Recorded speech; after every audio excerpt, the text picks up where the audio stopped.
प्रसिद्ध बराल बालुकेश्वर दुईदिनिया महाबारुणी सागर स्नान यात्रा संपन्न।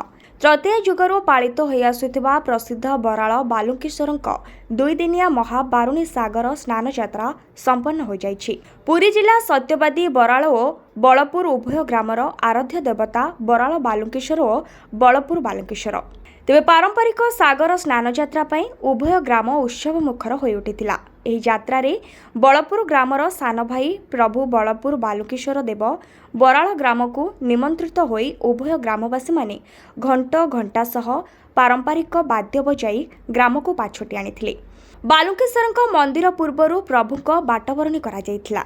परे प्रभु को सुसज्जित करा जाई उभय मंदिररू एकत्रित बाहरी विराट पटुआरे बलपुर ग्राम अभिमुखे यात्रा करी उभय दुई भाई ग्राम परिक्रमा सह पंक्ति भोग खाइथिले। यापरे प्रभु को भगवती नदी पठा सागर स्नान मंडप रे अवस्थापित करा जाई सागर स्नान यात्रा संपन्न होइथिला। एही यात्रा रे उभय ठाकुरों को दर्शन पाई नदी पछारे लक्षाधिक श्रद्धालु भिड़ जमाइथिले।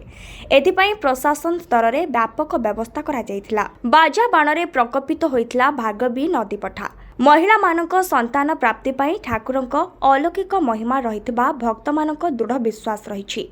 एही यात्रा रे जाति धर्म वर्ण निर्विशेष समस्ते प्रभु बालुकेश्वर दर्शन करिपारिबे बोली कहिसेंती मंदिरर बड़ अंश सेवायत सूर्यकांत महापात्र सह डॉक्टर ज्योतिर्विद सुशांत कुमार महापात्र। तेबे प्रशासनिक स्तर में महाप्रभु यह यात्रा संपूर्ण करा जाउछि बोली मंदिर बोर्डर कार्यकारी निर्देशक सुभाष चंद्र महापात्र कहिसेंती। आज हूँ प्रभु श्री श्री श्री बराल बालुकेश्वर महाबारुणी श्राहन यात्रा। ये यात्रा आज दुई दिन जे व्यापी आरंभ हो दुई दिन पर्यंत चलो। तृतीय जुगर कथा प्रभु श्री रामचंद्र जितेबाला वनवास आसी एठी राम सीता लक्ष्मण आसी वनवास को एठी गोटे भार्गवी नदी अच्छी भृगु ऋषि आश्रम थिला। प्रभु रामचंद्र भृगु ऋषि आश्रम कालतीपात करुले से माँ सीता कही प्रभु मु बाली तृतीया व्रत करी। प्रभु रामचंद्र कही आमे तो बनचारी एटी तो किसी ना सेवा पूजा करिया ना मुझे भार्गवी अंजुले बाली आनिकी माँ सीता गोटे बालुंका पिंड स्थापन कले। ताको प्रभु रामचंद्र प्राण प्रतिष्ठा कले। बालुंकेश्वर नाम रे रामचंद्र नामित कले। आज पर्यंत आमर ये लिंगरे प्रभु रामचंद्र मूर्तिका आ हाथ चिन्ह अभी भी रही पाद पद्म चिन्ह रामकर प्रभु रही से दिन ये बालुंकेश्वर नाम विख्यात है। आ प्रभु रामचंद्र कहले ये जुग जुग को पूजा पाइबे जितेबाला जेकोसी बंध्या नारी बा जो मानकर संतान संतति होनी जो मानकर दुराव्याधि रोग हो जो मैंने डाक्तरखाना फेरिकी आसुँच से जदि आज महाबारुणी स्नान रे भृगुघाट रे भार्गवी नदी में बुड़ पकड़े संतान लाभ करने सहित दुराव्याधि रोग मुक्त पाइबे ऋण मुक्त हेबे शत्रु दमन हेबे। प्रभु बराल बालुकेश्वर परंपरा यात्रा ये हूँ बराल बालुकेश्वर।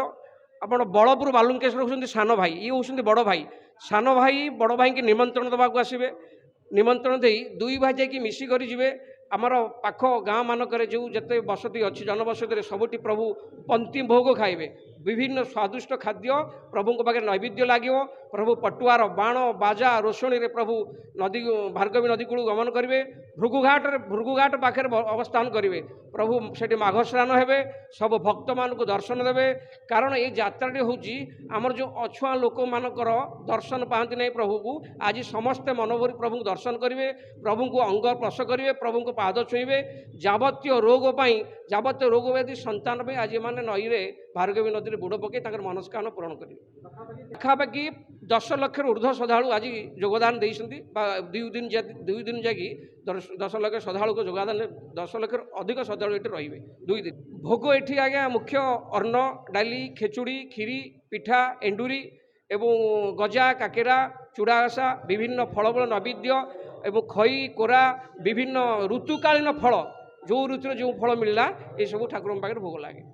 जिते दुई दिन यात्रा फेरवे सारिकी प्रभु यही बड़ भाई बड़ अग्रज बड़ भाई बराल बालुकेश्वर सान भाई की नवास छाड़ी से राति रे दुई दिन रे जो दिन राति 10टा बा 11 घटिकार प्रत्यावर्तन करेंगे से पुणी आमर सब जनबसती अच्छी से भोग खाइबे।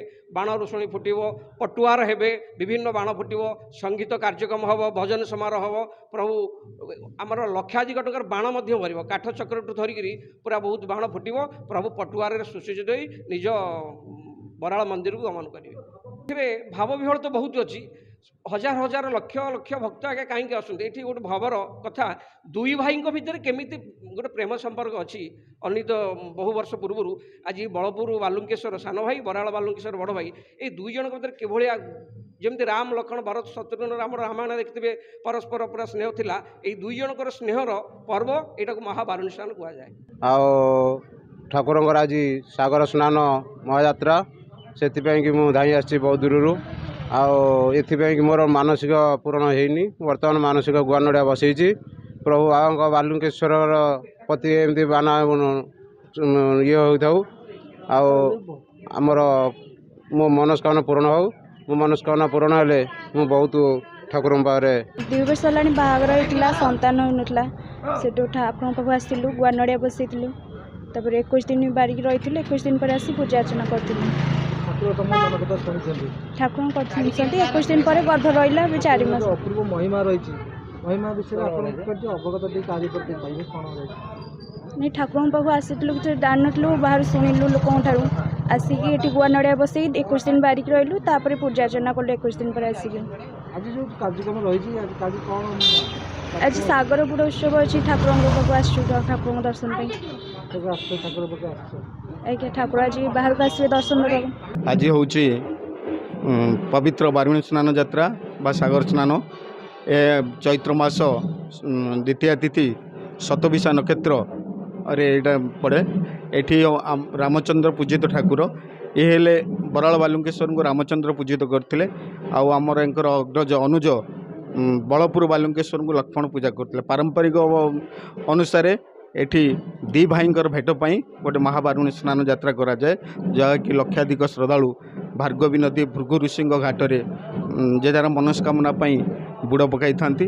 ତେଣୁ ଆମ ତରଫରୁ, ଆମ ବଳପୁର ବାଲୁଙ୍କେଶ୍ୱରଙ୍କ ତରଫରୁ ସେମାନେ ଗୋଟେ ନିମନ୍ତ୍ରଣ ଦେଇଥାନ୍ତି। সেই ନିମନ୍ତ୍ରଣ ରକ୍ଷା କରି ଆମେ ବି ତାଙ୍କୁ ନିମନ୍ତ୍ରଣ ଦେଇଥାନ୍ତୁ, ହଁ ଆସନ୍ତୁ ଆମର ଯାତ୍ରା କରାଯିବ। ତେଣୁ ଏଥିପାଇଁ ଆମର ଗୋଟେ ସେଇ ଭୃଗୁ ଋଷିଙ୍କ ଭାର୍ଗବୀ ନଦୀ କୂଳରେ ବିରାଟ ବଡ଼ ବାରୁଣୀ ସ୍ନାନ ଯାତ୍ରା। ଠାକୁର ସ୍ନାନ କରିସାରିଲା ପରେ ଲକ୍ଷାଧିକ ଶ୍ରଦ୍ଧାଳୁ ଅପେକ୍ଷା କରିଥାନ୍ତି, ସେଠାରେ ସେ ବୁଡ଼ ପକାଇଥାନ୍ତି।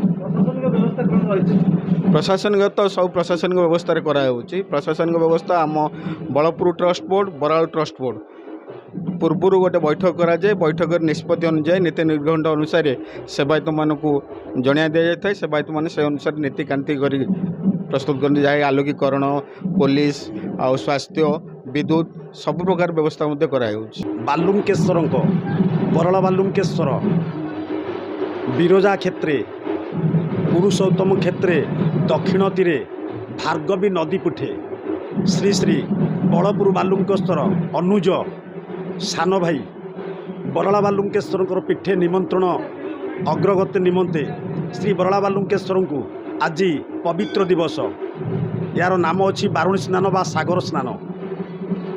ଆଜି ଏ ପବିତ୍ର ଦିନ ଶତବିଶା କୁମ୍ଭ ନକ୍ଷତ୍ର ଏବଂ ସୌରିବାସ।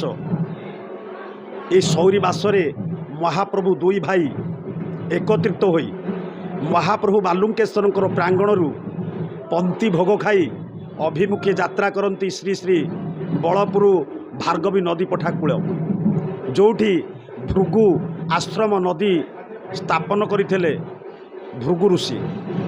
ସେ ନଦୀପୀଠରେ ଆଜି ମାଘ ସ୍ନାନ ଦୁଇ ଭାଇଙ୍କର ସମ୍ପନ୍ନ କରିବା ପରେ ଲକ୍ଷାଧିକ ଶ୍ରଦ୍ଧାଳୁ ସମାଗମ ହୋଇଥାନ୍ତୁ ଏବଂ ପ୍ରତ୍ୟେକ ଭକ୍ତ ଶ୍ରଦ୍ଧାଳୁମାନେ କାହାର ସନ୍ତାନ ସନ୍ତତି ଲାଭ ପାଇଁ ଏବଂ କିଏ ରୋଗଗ୍ରସ୍ତ ହୋଇଥିବା ପାଇଁ ଏବଂ କାହାର କର୍ମ ନିଯୁକ୍ତି ପାଇଁ ଯେକୌଣସି ଭକ୍ତ ଯାହା ମନରେ କାମନା କରି ଆସିଥାନ୍ତି ନଦୀପଠା କୂଳକୁ ସ୍ନାନ ବୁଡ଼ ପକାଇବା ପାଇଁ, ଆଜି ଏ ପବିତ୍ର ଦିବସ ବାରୁଣୀ ସ୍ନାନରେ ତାଙ୍କ ମନସ୍କାମନାକୁ ପୂର୍ଣ୍ଣ କରନ୍ତି ଶ୍ରୀ ଶ୍ରୀ ବରାଳ ବାଲୁଙ୍କେଶ୍ୱର ମହାପ୍ରଭୁ ଏବଂ ଅନୁଜ ତାଙ୍କ ସାଙ୍ଗରେ ରହିଥାନ୍ତି।